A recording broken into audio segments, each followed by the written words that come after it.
What can happen when a beam of light is incident on the surface of any object? When a light beam is incident on the surface of any object, a part of the light can be reflected by the object, a part of the light can be transmitted. That is, it may pass through the object and get out from the other side, and a part of the light can also be absorbed by the object. The amount of light reflected, absorbed or transmitted depends on the material that the object is made up of. If an object is opaque, then it will absorb and or reflect most of the light back. If it's transparent, more light will be transmitted. Can you think of examples for these two? The surface of a mirror is shiny and opaque, and most of the light rays are reflected from it. On the other hand, glass is an example of a transparent object. It will transmit most of the light. So what is refraction of light? Here's how we define it in simple words. It's simply bending of light when it travels from one medium to another. Yes, if it is incident at this angle, then it goes through at another angle. Now this is not the exact definition as there are a few technicalities involved. Let me explain it to you. Consider a transparent object kept here, say a glass slab. Suppose light travelling through air is incident obliquely on the surface of the glass. What do I mean when I say obliquely? It means slant. It implies that the incident ray is neither parallel nor at a right angle to a specified line. Now this light will bend at the boundary of the two media. Here, the two media are air and glass. This bending of light at the boundary of the two media is what we call refraction of light. We see that at this point, the light bends. It's not going straight. What are these two mediums called? The medium from where the light is incident is called the incident medium, and the medium where refraction occurs is called a refractive medium. Similarly here as well, the light is travelling from one medium to another medium. It's from glass to air. And here also it is incident at an angle. Since we know that air is a transparent medium, light bends at this boundary and travels through air. So light refracted at these 2 points. Let us draw a line perpendicular to the surface at this point of incidence. This line is also called a normal. What is this angle called? It's called the angle of incidence and is denoted by the letter I. It is an angle made by the incident ray with the normal. And this is the angle made by the refracted ray with the normal. It's called the angle of refraction R. Now there might be various questions that you have. Why does refraction occur? Why does light change its direction after entering another medium at an angle? Why does incident light have to be slant in order to change its direction? Can the refraction occur if the light enters perpendicular to the surface? We will answer all these questions in the coming videos.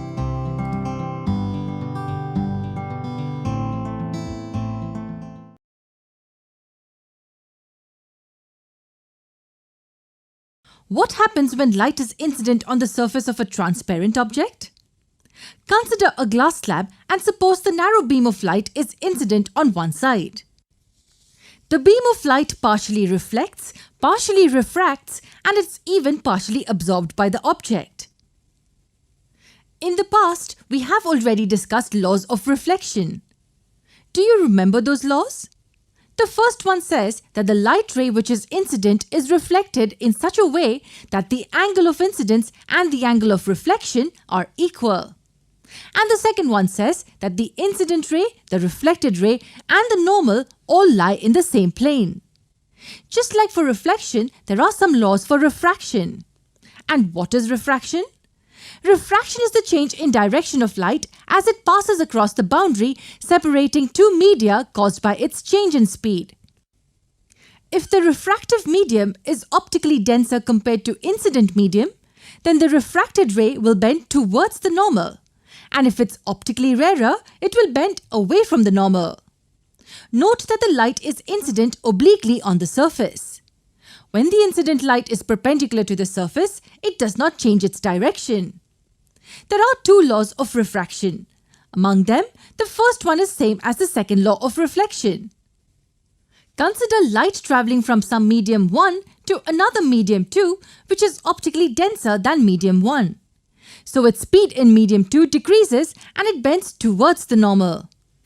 The first law of refraction says that the incident ray, refracted ray and the normal at the point of incidence all lie in the same plane. It means that if I were to draw this on a piece of paper, they all will be on the plane of paper and not out of the paper. What about the second law? The second law is also called Snell's law of refraction. Snell's law gives us the relation between the incident and refraction angles and the refractive indices of the mediums. What is the refractive index of a medium? It is the extent to which the refractive medium increases or decreases the speed of light. Mathematically, it is the ratio of the speed of light in the incident medium to the speed of light in the refractive medium. It's denoted by n and the two numbers in the base are the two mediums. We read this as refractive index of medium 2 with respect to the incident medium 1. Also, V1 and V2 are speeds of light in medium 1 and 2 respectively. We can also define it as the extent to which light changes its direction in the refractive medium. Okay, let's discuss the Snell's law of refraction now.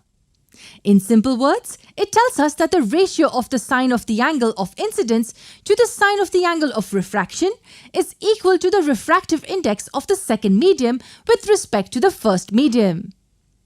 Now look at the term on the right. It is constant for light of a given color and for the given pair of media. This is the basic idea of Snell's law, and there are different ways in which we can understand it. In the previous video, we'd seen what n/1 means. It is equal to the ratio of speed of light in the incident medium to the speed of light in the refractive medium. So we can also say that sine I over sine R is V1 over V2. There's yet another way to understand this. We may want to understand the ratio in terms of the absolute refractive indices of the medium. Absolute refractive index, if you remember, is the refractive index of a medium with respect to vacuum. For instance, if the refractive medium is water, then it's written like this. So can we find this ratio in terms of n1 and n2? Yes, we can. We just use some very basic math. We can write this ratio like this, where c is the speed of light in vacuum. Yes, if you simplify this ratio, we will get V1 over V2. And can you guess what the numerator and the denominator are equal to? That's right. This is nothing but the absolute refractive index of medium 2, and this is the absolute refractive index of medium 1. That was another way of understanding the Snell's law. We can also say that sine I over sine R is n2 over n1, where n2 and n1 are the absolute refractive indices of media 2 and 1 respectively. Hope you understood this well. Let's move on to a new page. So these were the two laws of refraction of light. In the next lesson, we will solve a simple example based on Snell's law.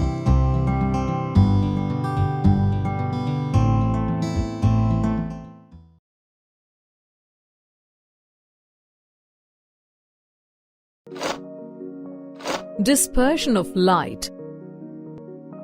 In this module, you will learn about the dispersion of light.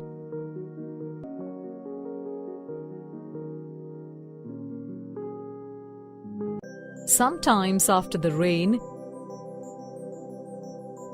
we see rainbow in the sky. It looks spectacular, doesn't it? Do you know how a rainbow is formed? A rainbow is formed due to the phenomenon of dispersion of light. To understand what dispersion of light is, let us perform an activity. For the activity, you need a prism, a white sheet and a cardboard with a small hole at its center. Place the cardboard at a position such that the sunlight falls directly on it. Next, keep the prism such that the light passing through the hole of the cardboard falls on the surface of the prism. At the other end of the prism, fix the white sheet as shown. As the sunlight passes through the prism, you will observe a beautiful band of colors appearing on the white sheet. If you look at these colors of the band from the bottom, they are in the order violet, indigo, blue, green, yellow, orange and red. This sequence of colors can be remembered by the acronym VIBGYO. The light coming from the sunlight was white light. Are you wondering from where this beautiful band of colors appeared? Actually, the white light consists of 7 colors, namely violet, indigo, blue, green, yellow, orange and red, which we saw as the band of colors. When the white light coming from the sunlight falls on the prism, it splits this incident white light into its constituent colors. The splitting occurs because different colors of the sunlight bend through different angles with respect to the incident ray when they pass through the prism. The red light bends the least, while the violet bends the most. Thus, the rays of each color emerge along different paths and become distinctly visible. Thus, we are able to see the beautiful band of colors. This phenomenon of splitting of white light into its constituent colors through a prism is known as dispersion of light. The band of constituent colors is known as spectrum. This phenomenon was first discovered by Sir Isaac Newton. Now that we have understood what dispersion of light is, let's understand how it causes the formation of a rainbow. A rainbow is generally formed when the sun appears just after it has rained. At this time, many water droplets are present in the air. When the sunlight passes through water droplets in the atmosphere, each water droplet acts like a small prism and refracts the incident sunlight. As soon as the sunlight enters into the prism, that is, the drop, it splits into its constituent 7 colors, VIBGYO, within the drop. When this band strikes the other edge of the drop, it gets reflected internally towards the first edge of the drop. As the band reaches the first edge, it gets refracted again and finally comes out of the raindrop. This band of colors which finally comes out of the raindrop is what we see as rainbow. A rainbow is always formed in the direction opposite to that of the sun. Thus, the appearance of rainbow in the sky is due to the dispersion of sunlight by the water droplets present in the atmosphere. Dispersion of light not only results in the formation of a rainbow, but we can see this effect in our day-to-day life as well. For example, the beautiful band of colors we observe in water fountains, soap bubbles and CDs are all due to dispersion of light. Let's recap. The white light consists of 7 colors, namely violet, indigo, blue, green, yellow, orange and red, VIBGYO. The phenomenon of splitting of white light into its constituent colors through a prism is known as dispersion of light, and the band of constituent colors is known as spectrum. Formation of a rainbow and beautiful band of colors observed in water fountains, soap bubbles, CDs, etc. are all due to dispersion of light.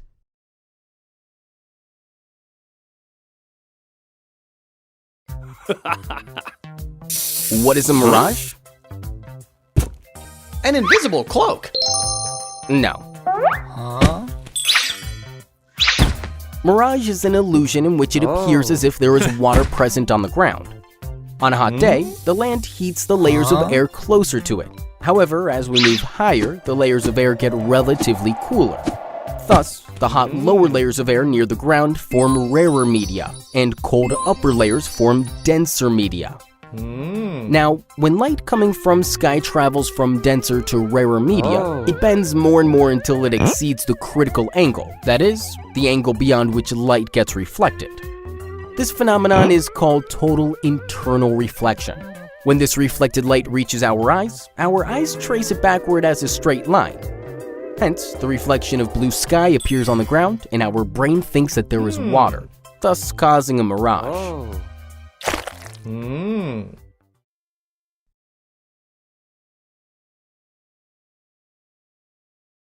Rainbows are one of the most beautiful sights in nature, and we usually see it on a rainy day.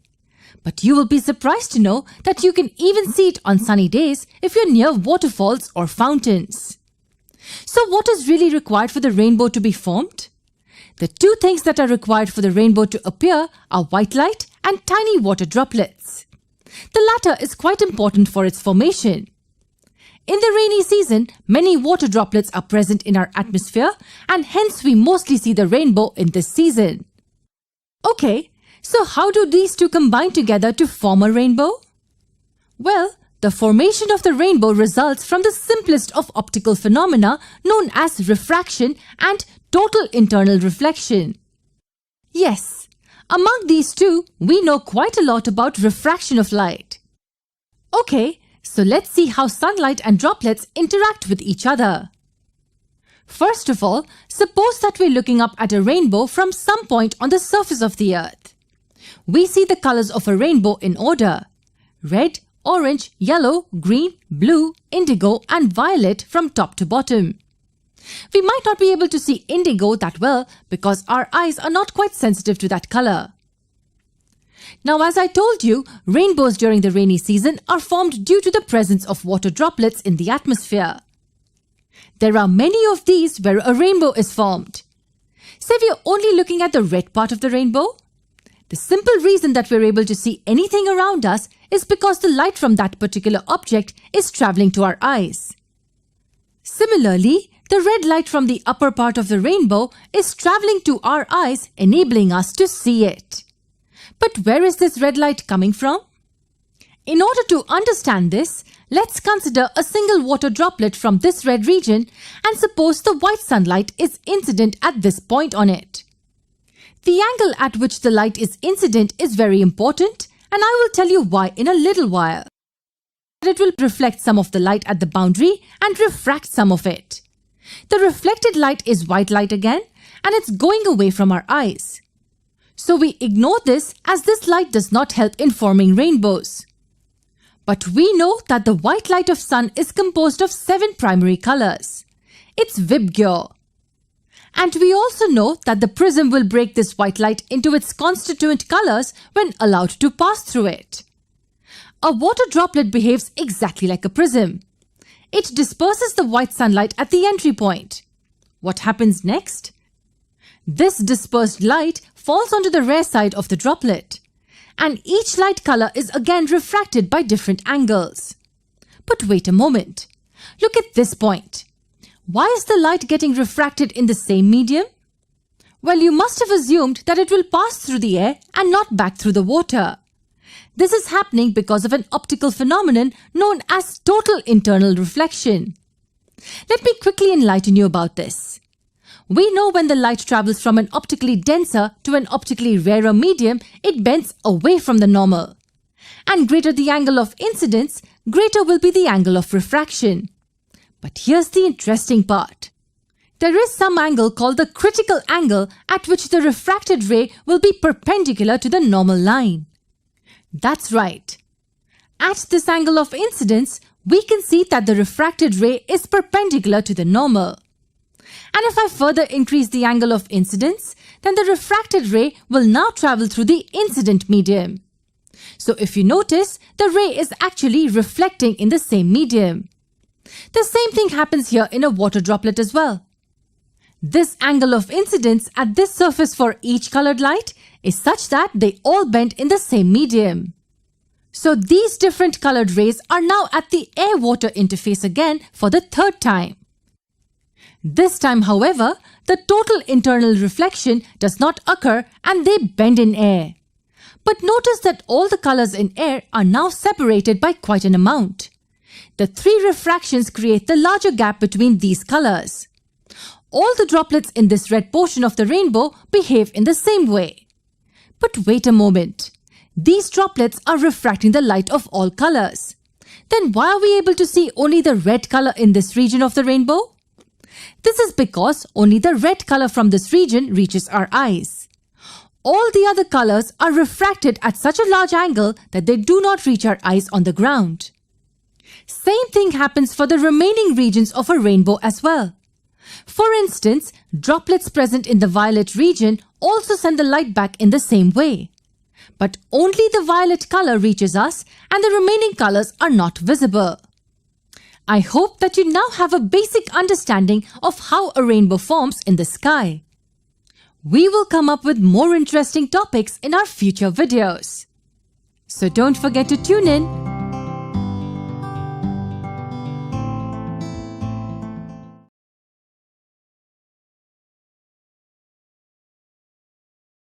Why do stars twinkle? Because they blink their eyes. Nah.